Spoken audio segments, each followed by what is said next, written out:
በህመም ላይ የሚገኘው ከታላቁ ዳዒ ዶክተር ዛኪር ናይኪ ለመላው ዓለም ሙስሊሞች ያስተላለፈው እጅግ አስቸኳይ መልእክት አለና ሙስሊም ሆነ ሁሉ ይህን ቪዲዮ እስከ መጨረሻው ኮፒ ሊንክ ሼር ፖስት ያደርገ እስከ መጨረሻው ይከታተለኝ። ስለ አቅሳ ሁላችንም ይመለከተናል። የዓለም ህዝብ በሙሉ የዓለም ሙስሊሞች አቅሳ አደጋ ላይ መሆኑን ሊያውቁ ይገባል ብለዋል። በተጨማሪ የኢራን አብዮታዊ ዘብ ሰራዊት በገጹ ላይ ንቁ የዓለም ሙስሊም በሙሉ አቅሳ አደጋ ላይ ነች ብለው እነሱም አስፍረዋል።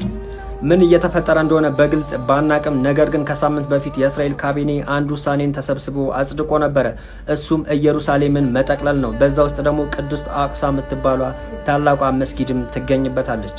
በዚህ ውሳኔያቸው ምክንያት የአሜሪካ ፕሬዝዳንት ዶናልድ ትራምፕ አንድ ነገርን ተናግሮ ነበረ። በዚህ ጉዳይ አልተባበርም፣ ይህንንም እቃወማለሁ። ይህንን የምታረግ ከሆነ እስራኤል ከኔ የምታገኘውን ድጋፍ ሙሉ ለሙሉ ታቆማለች፣ ከአሜሪካ የምታገኘው ወታደራዊ ድጋፍም ታቆማለች ብለው ነበረ። አቅሳ መስጂድ ለኛ ምን ማለት እንደሆነ ሁላችሁ ሙስሊሞች ታውቃላችሁና እጅግ አስቸጋሪ ጊዜ ላይ ደርሰናል።